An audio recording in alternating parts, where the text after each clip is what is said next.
ચાલો YouTube family આપણે આવી ગયા છે અમરાપર. તમારું સ્વાગત છે નવા વિડીયોમાં.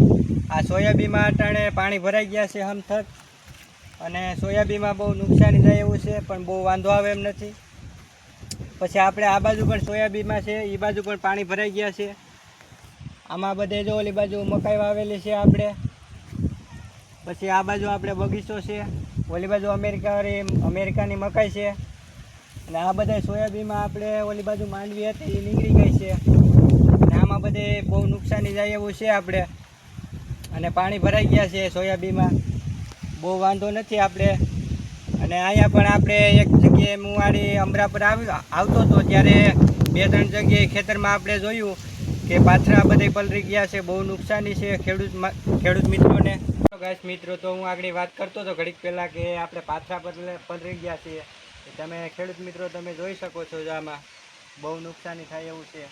અંદર પણ નહોતી રહી શકે માંડવીને એવું કરતા હતા કે ઓલી બાજુ મકાઈ છે ત્યાં અમે આવી ગયા છે. અને આ તમે મિત્રો જોઈ શકો છો મકાઈ અટાણે પાણી બહુ ભરાઈ ગયા છે.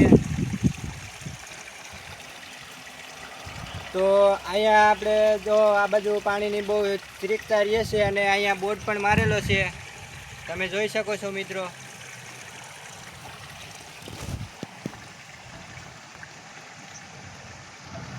તો મિત્રો, આ મારા બાપાની વાડી છે, અને એ ખેતરમાં બહુ અત્યારે પાણી બહુ ભરાઈ ગયું છે, અને એ પાણીમાં અટાણે બરાબર પાણી નીકળી ગયું છે, અને અટાણે વરસાદ નથી મિત્રો. જરીક ભાઈ રીત બતાવજો, જરીક સોયાબીન વાવેલા છે એમાં.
વાડીની બાજુમાં વાયુ છે, ત્યાં અમે આવેલા છીએ. આ અટાણે ખેતરની બરાબર પાણી નીકળ્યું છે, અને આ પાણી જાય છે અટાણે. નવા વિડીયો સાથે આપણે બીજા બ્લોગમાં મળીએ, અને લાઈક કરજો, શેર કરજો, અને અમારા વિડીયોને સબસ્ક્રાઈબ કરજો મિત્રો.